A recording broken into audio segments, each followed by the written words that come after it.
Happy New Year friends, welcome to my YouTube channel. Today I discuss a vital video for class 10 অর্থাৎ not মাধ্যমিক class 10 এ যারা উঠেছো 9 থেকে 10 এ যারা উঠেছো তাদের জন্য কিন্তু আজকের এই ভিডিও। কোন সাবজেক্ট থেকে? হিস্ট্রি সাবজেক্ট থেকে। দেখো এই হিস্ট্রি সাবজেক্ট থেকে প্রথম থেকেই যদি আমাদের এই ভীতিটা দূর করা যায় তাহলে কিন্তু আমাদের আর কোনো সমস্যা থাকবে না। তাই বছরের শুরুতে দেখো নতুন বছর এসে গেছে, আজ কিন্তু দুদিন হয়ে গেল, কিন্তু আগে আমরা দুদিন আগে কিন্তু আমরা কি পুরনো বছরে ছিলাম, অর্থাৎ পুরনো বছর থেকে আমরা নতুন বছরে চলে এসেছি। এই নতুন বছরে এসেই আমাদের সবচেয়ে আগে প্রয়োজন যেগুলো মুখস্থ বিদ্যা করতে হয় সেই মুখস্থ বিদ্যার বাইরে কিন্তু করতে হবে, অর্থাৎ মুখস্থ করলে চলবে না, অর্থাৎ সাল ওয়াইজ হিস্ট্রি মানেই কিন্তু সাল ওয়াইজ কিন্তু কোশ্চেনগুলো সলভ করতে হবে। আর এই কোশ্চেনগুলো সলভ করার সাথে সাথে কিন্তু আমাদের সমস্যাটা দূর হয়ে যাবে। অর্থাৎ এখন থেকে যদি মাধ্যমিকে প্রিপারেশন না নাও তাহলে কিন্তু কি হবে, তাহলে কিন্তু ভবিষ্যতে অর্থাৎ ইন ফিউচারে কিন্তু আমরা যখন মাধ্যমিক পরীক্ষা দেব তখন কিন্তু আমাদের একটু সমস্যা এসেই যাবে। তাই চ্যাপ্টার ওয়াইজ পর কিন্তু আমাদের করে নিতে হবে, অর্থাৎ যেই প্রথমে যে সামেটিভ পরীক্ষা হবে সেই সামেটিভের কিন্তু কোশ্চেনগুলো আগে করে নিতে হবে। অর্থাৎ স্কুল শুরু হয়ে গেছে বাট কিন্তু এখন কিন্তু দেখো এই জানুয়ারি মাসটা কিন্তু স্কুলে নানান প্রোগ্রামের মধ্যে দিয়ে চলে যাবে, অর্থাৎ ক্লাসটা ঠিকঠাক হবে না। তাই আমি বলবো যে ক্লাস শুরুতেই কিন্তু আমরা যদি প্রথম থেকেই আগে থেকে এটা করে থাকি অর্থাৎ তাহলেই কিন্তু আমাদের সমস্যাটা দূর হয়ে যাবে। তো আজকে শেয়ার করব হিস্ট্রি সাবজেক্টেরই পার্ট 1 ইতিহাসের ধারণা থেকে। কোন বই থেকে? দেখো ইতিহাস ও পরিবেশ বাণী সংসদের বই থেকে, অর্থাৎ যার কাছে যে বই আছে সে সেই বই নিয়ে বসবে, আর যার কাছে এই বাণী সংসদের বই আছে তাতেও সে বইটা নিয়েই বসবে। তাই এখান থেকে টপিকটা আগে দেখতে হবে যে টপিকটা কি, ইতিহাসের ধারণা।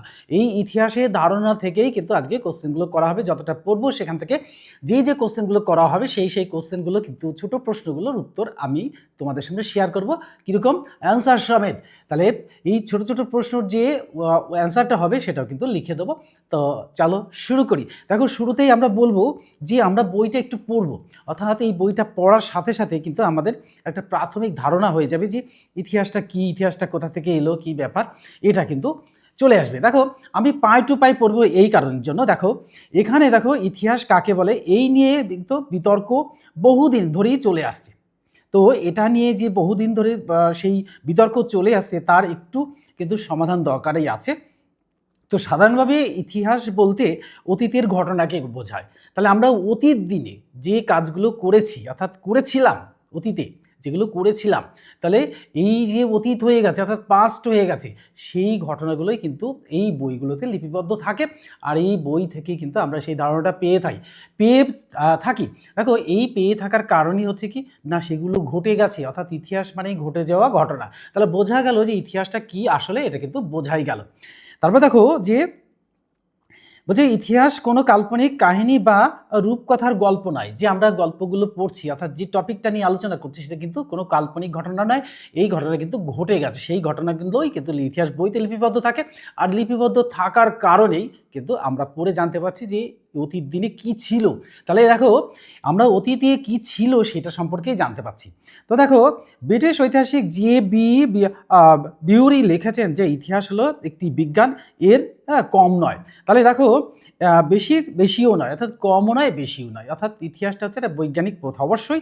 তো এই প্রখ্যাত ঐতিহাসিক এইচ কার এর মতে ইতিহাস হলো বর্তমান ও অতীতের মধ্যে একটা অন্তহীন সংলাপ। অর্থাৎ অতীতের দিনে আমরা কি করেছিলাম অর্থাৎ আমাদের পূর্বপুরুষরা কি করেছিলেন তখন থেকে এই যে এখন আমরা করছি। তো অতীত দিনে কি আমরা কোনোদিন ভেবেছিলাম যে এই যে এরকম ইন্টারনেটে তোমাদের সকলের সামনে দাঁড়িয়ে কিন্তু আমরা বলবো, তোমরা শুনবে, এই যে জিনিসটা কিন্তু অতীতে ছিল না। এটা এসছে কখন?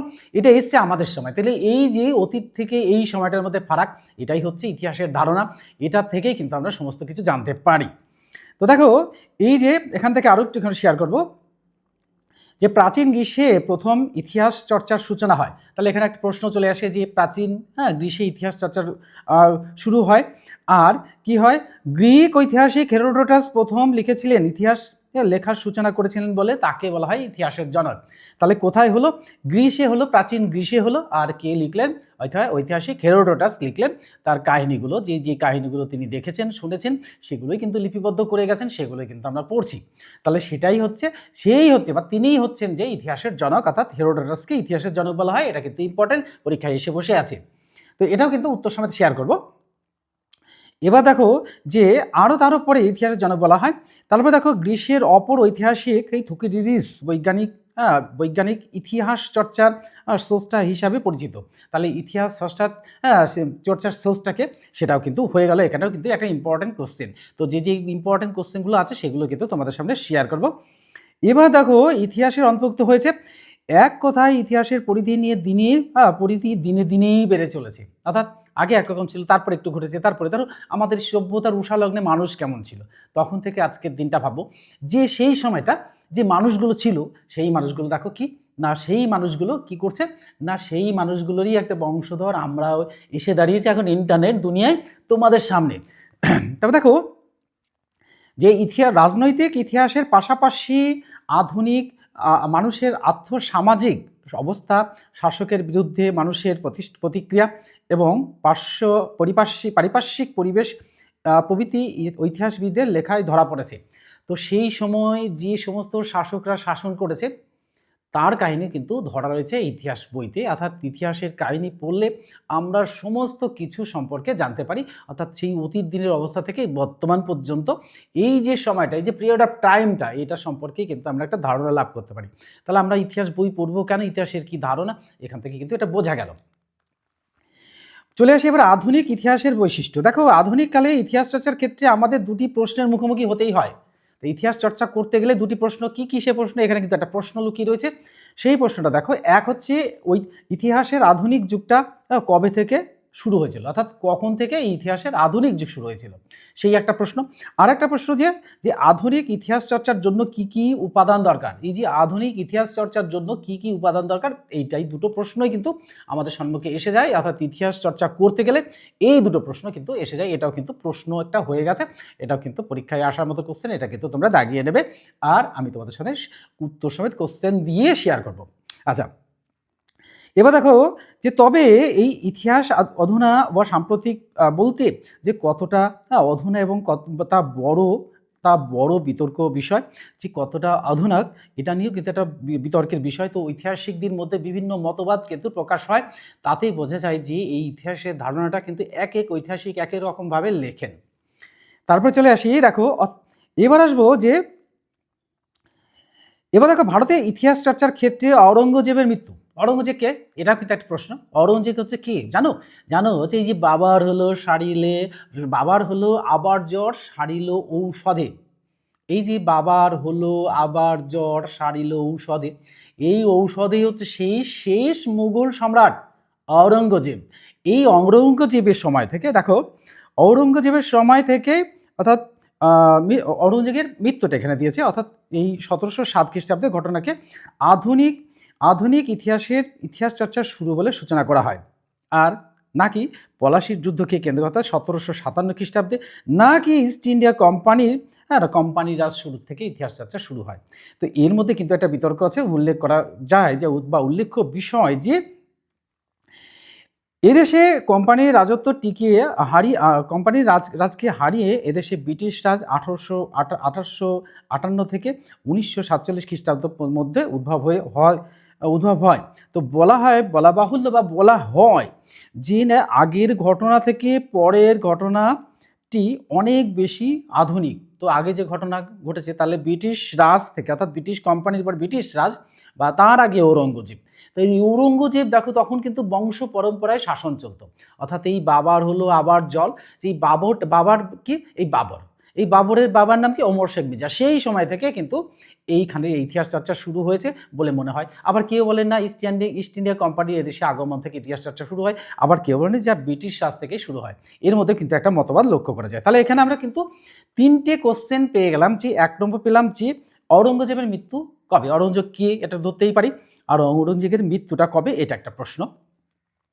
2 নম্বর কোশ্চেন ভারতে ইস্ট ইন্ডিয়া কোম্পানি অর্থাৎ কোম্পানি রাজ কবে থেকে শুরু হয়, এখানে একটা প্রশ্ন, এটাও দাগিয়ে নেবে। আর আরেকটা হচ্ছে ব্রিটিশ রাজ এদেশে কবে থেকে চালু হয়। এই 3টে কিন্তু কোশ্চেনের মধ্যে একটা না একটা কোশ্চেন কিন্তু এমসিকিউ হিসাবে এসে বসে আছে, তোমরা ধরে নিতেই পারো। এবার চলে যাব যে এক্ষেত্রে যত সময় এগিয়েছে একটি ঘটনা থেকে পরবর্তী সময়ের মধ্যে এই ঘটনাটা আরও বেশি আধুনিক ঘটনার সাক্ষী হিসাবে উপস্থিত। অবশ্যই। তো দেখো এই আধুনিক ইতিহাস চর্চার ক্ষেত্রে দেখা যায় যে ইতিহাস যত বেশি আধুনিক সময়ের হ্যাঁ সময়ের সময়ের হয়ে উঠেছে, তত বেশি তার প্রাধান্যের অর্থাৎ উপাদানের প্রাচুর্য ও ওই বৈচিত্র্য বৃদ্ধি পেয়েছে। তারপরে দেখো এই একই সঙ্গে সেই উপাদানের সহজলভ্যতাও হয়ে উঠেছে, অর্থাৎ এই সহজলভ্য হয়ে উঠেছে। আধুনিক ইতিহাস চর্চার ক্ষেত্রে উপাদান হিসাবে সরকারি নথিপত্র যেমন সাহায্য করেছে, কি না সেখানে তো কিছু নথি দরকার আছে। কি আধুনিকতর ইতিহাস লেখার ক্ষেত্রে দেশ ও বিদেশের কোনো অঞ্চলের খেলাধুলা, তো তখন কিন্তু অলিম্পিক খেলা হতো, সেই অলিম্পিক খেলা কিন্তু আগে থেকেই হতো, সেই ঘটনা অর্থাৎ খেলাধুলা থেকে এক জায়গার মানুষ অন্য জায়গায় গিয়ে সেখানে কিন্তু খেলাধুলায় অংশগ্রহণ করেছে, তাদের মধ্যে আলাপ আলোচনা হয়েছে, মত বিনিময় হয়েছে, হওয়ার পরে সেই সম্পর্কে জানতে পেরেছে। একটা জাতির খাদ্যাভ্যাস ইত্যাদি সেই দেশ বা অঞ্চলের ইতিহাস জানার বিষয় হয়ে দাঁড়ালো। অর্থাৎ আমার কি খাদ্য, আমি ভারতীয় আর তোমরা আমেরিকান আর একজন রাশিয়ার, এই যে মানুষগুলো এক এক জায়গা থেকে মানুষগুলো এসেছে, যখন এক জায়গায় জমায়েত হয় তখন কি হয়, তাদের মধ্যে কথোপকথন হয়, অর্থাৎ এটি কনভারসেশনের মাধ্যমে কিন্তু কি হয়, আমরা জানতে পারি সেই সময়কার মানুষদের, সেইখানকার মানুষদের কি আদব কায়দা। এবার দেখা গেছে যে এই সমকালীন সংবাদপত্র, ফটোগ্রাফ, পোস্টার, বিজ্ঞাপনের মতো উপাদানগুলিও এক্ষেত্রে কিন্তু গুরুত্বপূর্ণ হয়ে উঠেছে। এগুলো দেখেও কিন্তু আমরা বুঝতে পারি, অর্থাৎ সেই চিত্রগুলোকে কিন্তু আরও সুন্দরভাবে পরিবেশিত করে আমাদের এই ইতিহাস চর্চা সম্পর্কে একটা প্রাথমিক ধারণা কিন্তু হয়েই যায়। তো আধুনিক ইতিহাস চর্চায় এই কারণে ক্রমশ বৈচিত্র্যময় হয়ে উঠেছে। এখানে কিন্তু একটা বড় প্রশ্ন, আধুনিক ইতিহাস চর্চার এই কারণে ক্রমশ বিশেষ বৈচিত্র্যপূর্ণ হয়ে উঠেছে কেন? তাহলে এটাও একটা বড় প্রশ্ন হিসাবে আসতেই পারে। আজকে কিন্তু ছোট প্রশ্নের উত্তরগুলোই শেয়ার করে দেব। এবার চলে আসবো যে নতুন সামাজিক ইতিহাস। তাহলে আমরা পুরোটানটা আধুনিকটা গেলাম, এবং নতুন সামাজিক ইতিহাস সেটা কি, সেটা সম্পর্কে জানবো। দেখো, আমরা সকলেই জানি যে ইতিহাস বা ইতিহাসের ব্যাখ্যা সর্বদা পরিবর্তনশীল, অর্থাৎ ইতিহাস পরিবর্তনশীল। তা দেখো, পরিবর্তনশীল ইতিহাসের ব্যাখ্যার জন্য যা দরকার হলো তা গতানুগতিক উপাদানের বাইরে গিয়ে নতুন উৎস থেকে তথ্য সংগ্রহ করা, অর্থাৎ সেই তথ্যগুলো, অর্থাৎ যে তথ্যটা ঐতিহাসিকগণ পেয়ে গেছেন তারা তো কোথায় চলে গেছেন, তারপরেও কিন্তু আমাদের বর্তমানে যে ঐতিহাসিকরা আছেন তারা বিভিন্ন বিজ্ঞান প্রযুক্তিকে কাজে লাগিয়ে আমরা কিন্তু সেগুলোকে আরও বেশিভাবে জানার চেষ্টা করছি, এবং সেটা পরিবর্তন হচ্ছে লেখার ক্ষেত্রে। আর কি হচ্ছে, এই কাজটাই ঐতিহাসিকরা 20 শতকের মাঝামাঝি থেকে শুরু করেন। তাহলে 20 শতক বুঝতেই পারছি। আর 20 শতকের মাঝামাঝি শুরু করে ইতিহাস বলতে একসময় রাজা মহারাজা বা অভিজাত সমাজের মানুষদের কথাকেই বোঝানো হতো। তখন কিন্তু ইতিহাস চর্চাটা অন্যরকম ছিল। কিন্তু এখন যে রাজা ছিল, সেই রাজার আদব কায়দা, তখনকার আদব কায়দা থেকে কিন্তু বর্তমানটাকে বোঝা যায়। অর্থাৎ ইতিহাসটা পড়ব, আমরা অতীতটাকে জানার সাথে সাথে বর্তমানটাকে বুঝে নেব। তা দেখো যে কিন্তু বর্তমানে এই ধারণা পরিবর্তন হয়েছে। বিভিন্ন শ্রেণীর, বিশেষভাবে সমাজের নিম্নবর্গীয় ও প্রান্তীয় মানুষের কথা ইতিহাসে তুলে ধরা হয়েছে। আর কি হয়েছে, যে মিশেল ফুকো তার এই ম্যাডনেস অ্যান্ড সিভিলাইজেশন গ্রন্থে তিনি লিখেছেন, কি লিখেছেন একটু চলে আসি। এই প্রথম গ্রন্থে প্রথম তিনি লিখেছেন, কি লিখেছেন দেখি। লিখেছেন যে ইতিহাস ধরা পড়ে যাওয়ায়, প্রথম ইতিহাস বা পড়ে যাওয়া দরিদ্র শোষিত অবহেলিত মানুষের কথা তুলে ধরেছেন। তাহলে সেই সময় মানুষের জীবনযাত্রা কেমন ছিল সেটা সম্পর্কে একটা ধারণা লাভ করলাম। আবার পরবর্তীকালে মার্ক্সবাদী ঐতিহাসিকরা এই ধারণাকে বা ধারাকে আরও এগিয়ে নিয়ে যান, তারা একটু এগিয়ে গেল। তাহলে এই রজনীকান্ত দত্ত ভারতে প্রথম এই মার্ক্সবাদী ইতিহাস চর্চার সূত্রপাত করেন।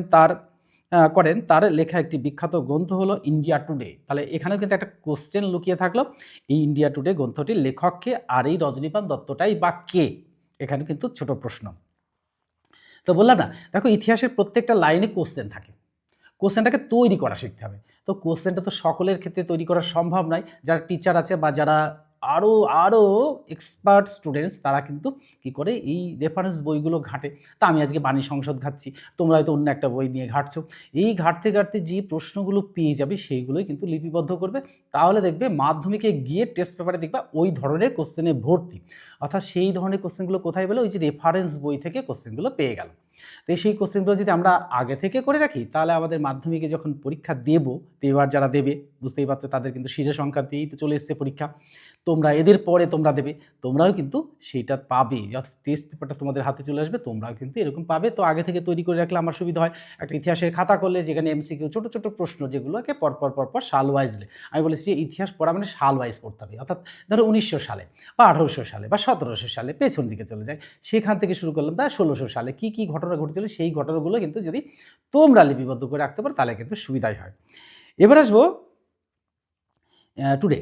এই ধারার সঙ্গে যুক্ত অন্যান্য ভারতীয় ঐতিহাসিকদের মধ্যে রমিলা থাপা, সুমিত সরকার, ইরফান হাবিব, ডি কোশাম্বী প্রমুখের নামও উল্লেখ পাওয়া যায়। অর্থাৎ এই প্রাচীন ভারতীয় কয়েকজন ঐতিহাসিকের নাম লেখো, এটাও কিন্তু ইম্পর্টেন্ট, এটা দাগিয়ে নাও, এটাও কিন্তু পরীক্ষায় আসবে। কোনটা দিয়ে কোনভাবে আসবে এ বোঝা খুবই মুশকিল। তাই ইতিহাসের কোশ্চেন মানে লাইনে লাইনে কোশ্চেন, ঘুরিয়ে কোশ্চেন জানো, কিন্তু দেখো যে কখনো বাবার নাম, কখনো সাল, কখনো ছেলের নাম, কখনো সেই মাঝে কে আছে তার নাম, এই যে ব্যাপারগুলো যে রোজি বাবার হলো আবার জ্বর সারিল ঔষধে, এটা যে কোনটা কার পরে দিয়ে দেবে এইটা নিয়ে কিন্তু সমস্যা, আর সালটা কিন্তু অবশ্যই পড়বে।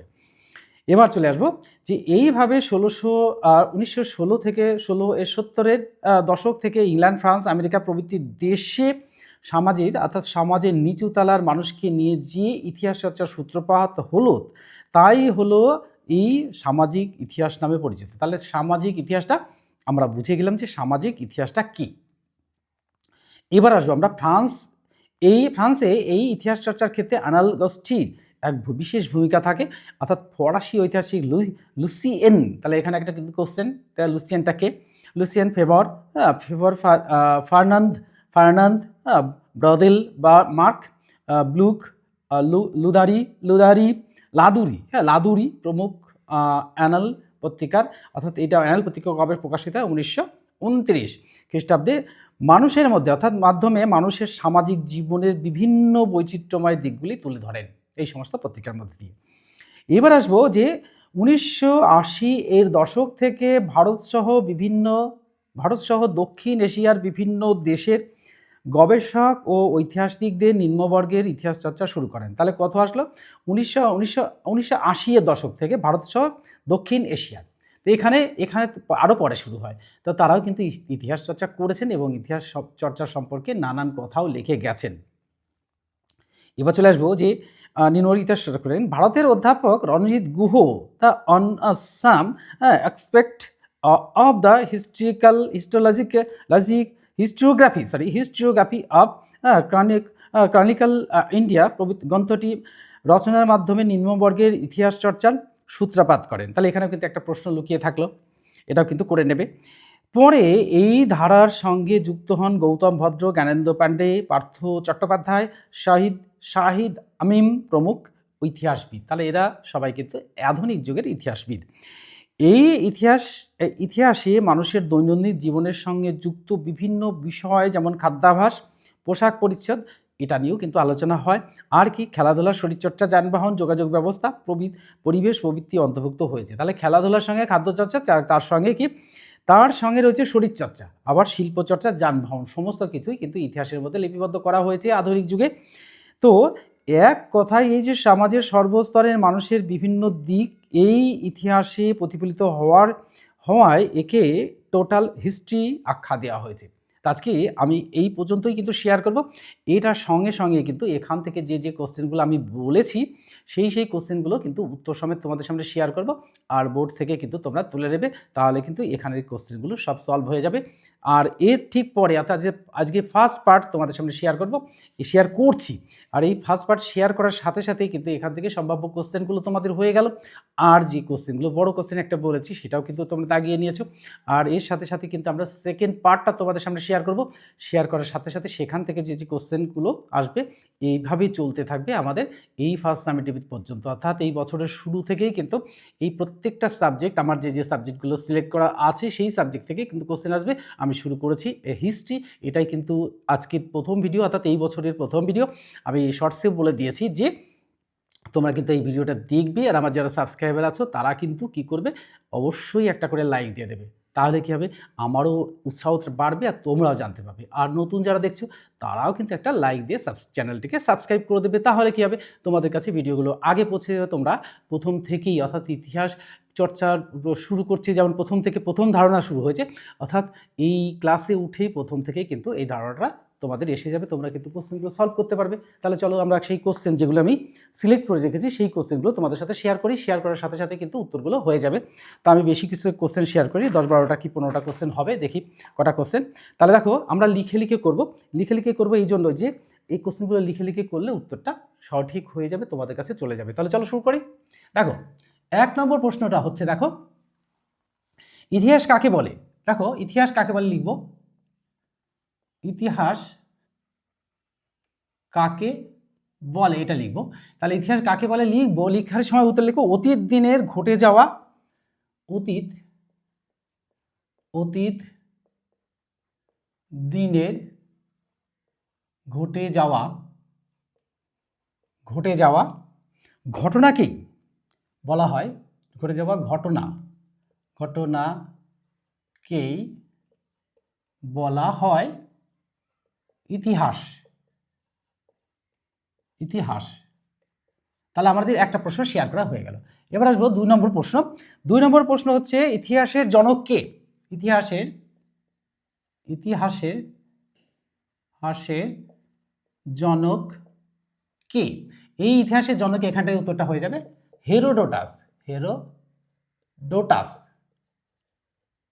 হেরোডোটাসকে ইতিহাসের জনক বলা হয়। 3 নম্বর কোশ্চেন শেয়ার করব। 3 নম্বর কোশ্চেনটা দেখো, অধ্যাপক আধুনিক কালের ইতিহাস পড়তে আমাদের আধুনিক কালের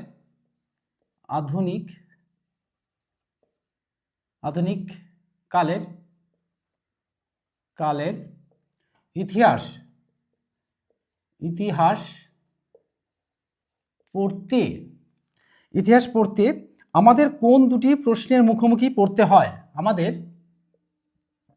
আমাদের কোন দুটি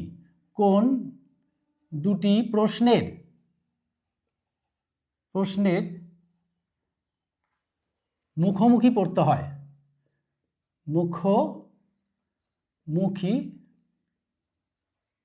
পড়তে হয়। এটাও কিন্তু ভেরি ইম্পর্টেন্ট কোশ্চেন, এটাও কিন্তু আসার মতো। দেখো 1 নম্বর হবে কি, 1 নম্বর লিখবো যে ইতিহাসের আধুনিক যুগটাকে কবে থেকে আরম্ভ হয়। ইতিহাসের আধুনিক যুগ, ইতিহাসের আধুনিক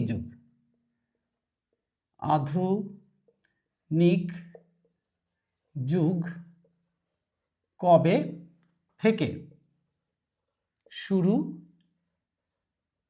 হয়, এটা একটা। আর 2 নম্বরটা কি, 2 নম্বরটা হচ্ছে দেখো যে আধুনিক ইতিহাসের জন্য কি কি উপাদান প্রয়োজন। তাহলে আধুনিক ইতিহাসের জন্য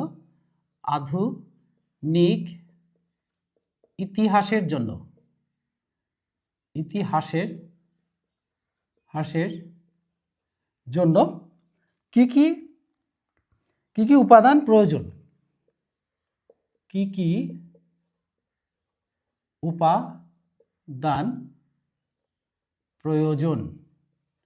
এই কিন্তু 3 নম্বর কোশ্চেন শেয়ার করা হলো। 4 নম্বর প্রশ্ন দেখো, 4 নম্বর প্রশ্ন হচ্ছে শেষ মুঘল সম্রাট কে ছিলেন, কবে তার মৃত্যু হয়। শেষ মুঘল সম্রাট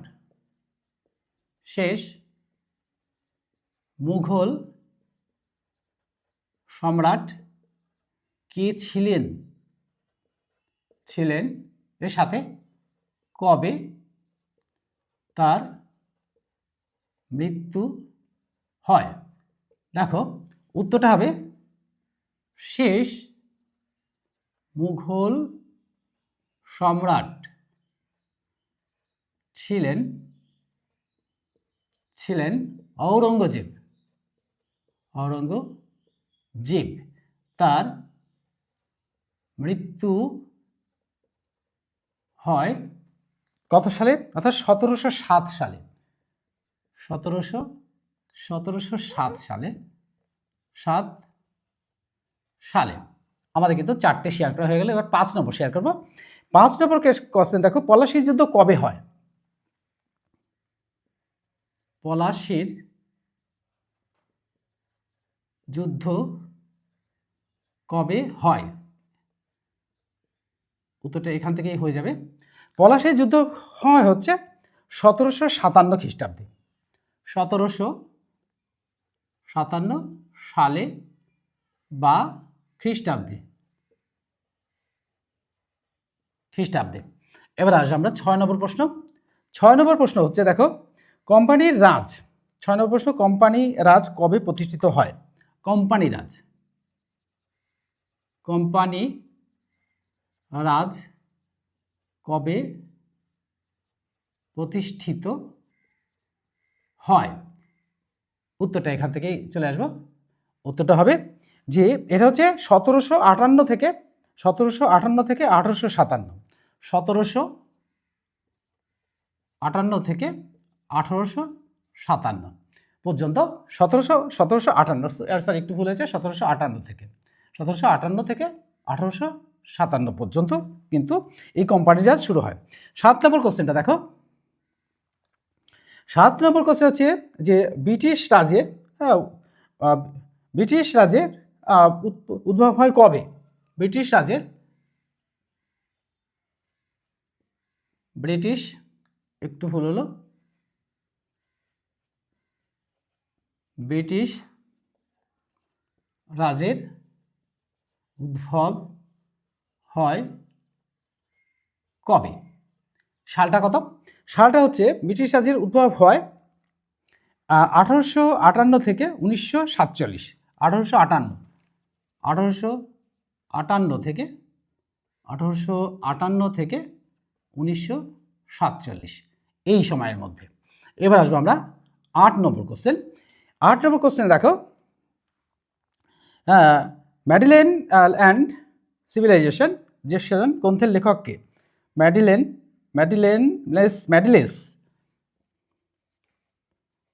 ম্যাডিলেস একটুখানি দেখে নেওয়াই ভালো, যে এটা যদি ভুল হয় অবশ্যই দেখি, একটুখানি দেখে নিতে কোনো অসুবিধা নেই, বইটাকে থেকে দেখে নিই। চলে আসি আমরা 2-এর পাতায়, হ্যাঁ এখানেই রয়েছে। হ্যাঁ, ম্যাডনেস অ্যান্ড, লিখি ম্যাডনেস, একটুখানি ভুল হয়ে যাচ্ছিল, ম্যাডনেস অ্যান্ড হ্যাঁ সিভিলাইজেশন,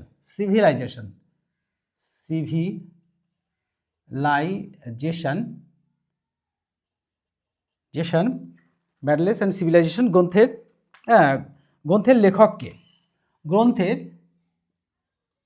গ্রন্থের লেখক কে? অর্থাৎ এটা মিশেল ফুকো, এর উত্তরটা হবে মিশেল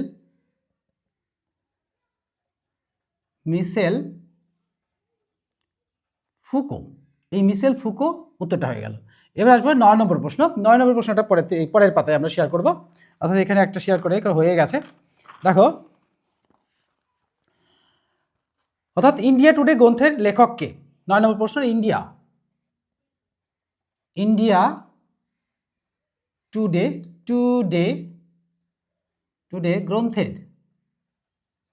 গ্রন্থের লেখক কে? দেখো এর উত্তরটা হবে, অর্থাৎ দেখো রজনীপাম দত্ত, এটা উত্তরটা এখান থেকেই হয়ে যাবে, রজনীপাম দত্ত। এবার আসবো আমরা 10 নম্বর প্রশ্ন শেয়ার করব। দেখো, লুসিয়েন ফেভার কে ছিলেন? একটুখানি দেখে নিই, লুসিয়েন ফেভার একটুখানি পাশে চলে যায়, তাহলে সুবিধা হবে, উত্তরটা অবশ্যই প্রশ্নগুলো শেয়ার করতে হয়ে যাবে। দেখি, হ্যাঁ লুসিয়েন ফেভার, হ্যাঁ ঠিকই আছে, লুসিয়েন ফেভার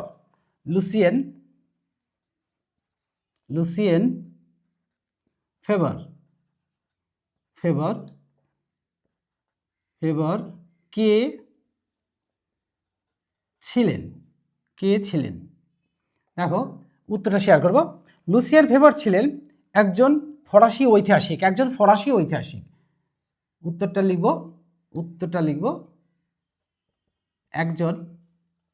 একজন ফরাসি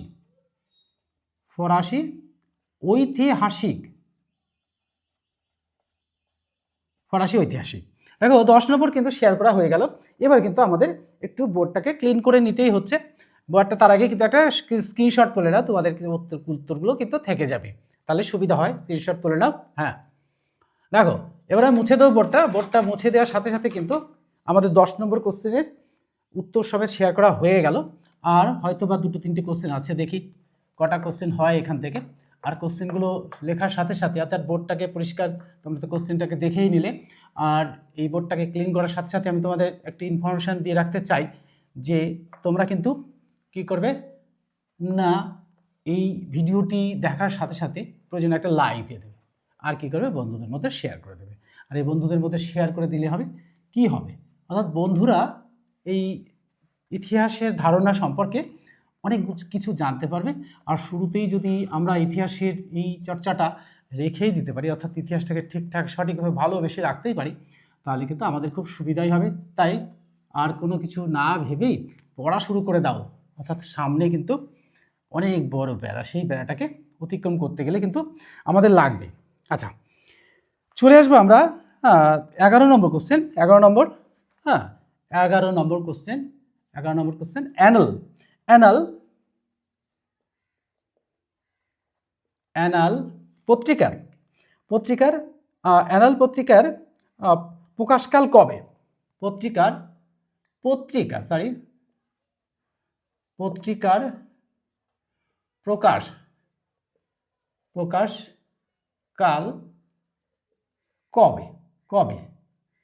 প্রকাশকাল কবে?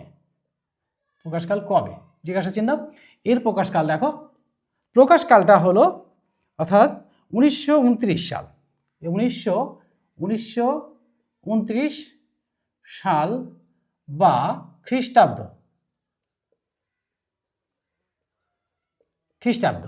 এবার আসবো 12 নম্বর কোশ্চেন। 12 নম্বর কোশ্চেন দেখো 12 নম্বর কোশ্চেন হচ্ছে ওয়ান সাম, হ্যাঁ এসপেক্ট, একটু দেখে দেখি বলি। ওয়ান সাম না, on some on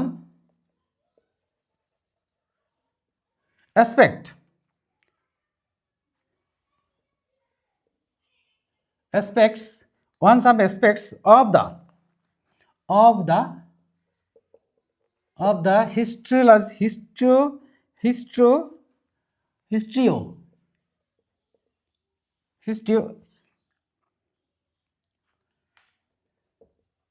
historiographic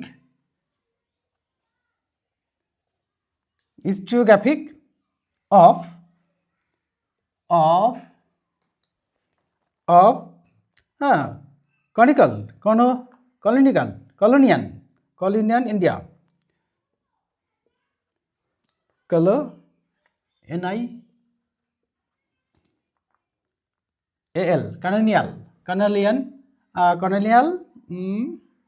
colonial India, colonial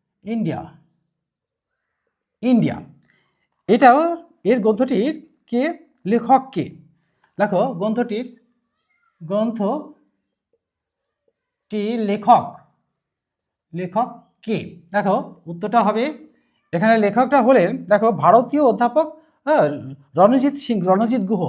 ভারতীয়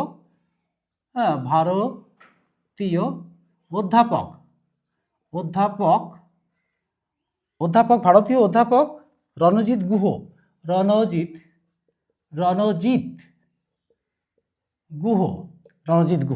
তাহলে আজকের এই ছিল এই আলোচ্য বিষয়। এই আলোচ্য বিষয় থেকে যে প্রশ্নগুলো তোমাদের সামনে শেয়ার করলাম, এগুলো কিন্তু ভেরি ভেরি ইম্পর্টেন্ট কোশ্চেন, এগুলো কিন্তু তোমরা করে নেবে। আজকে কিন্তু পার্ট 1 এখানে শেষ করলাম, অর্থাৎ এরপরে কিন্তু পার্ট 2 শেয়ার করব। আর এখান থেকে বড় বড় কোশ্চেন যেগুলো হবে সেগুলোও বলে দেবো কোন কোশ্চেনগুলো পড়বে। আর তারপরে আরও পরে গিয়ে আমরা শেয়ার করব এই বড় প্রশ্ন কিভাবে লিখতে হবে। আর এই ছোট প্রশ্নের উত্তরগুলো তোমরা কিন্তু পড়ে নেবে আর খাতায় লিপিবদ্ধ করে ফেলো পার্ট ওয়াইজ, অর্থাৎ প্রত্যেকটা তারিখ দিয়ে লিপিবদ্ধ করো। একটা সময় পরে গিয়ে দেখবে তোমাদের অনেকগুলো কোশ্চেন জমা হয়ে গেছে এবং সেই কোশ্চেনের মধ্যে কিন্তু সব পরীক্ষায় আসবে। তাহলে আজকে এই পর্যন্তই, পরের ভিডিওতে আবার খুব শীঘ্রই দেখা হচ্ছে। Good bye friends.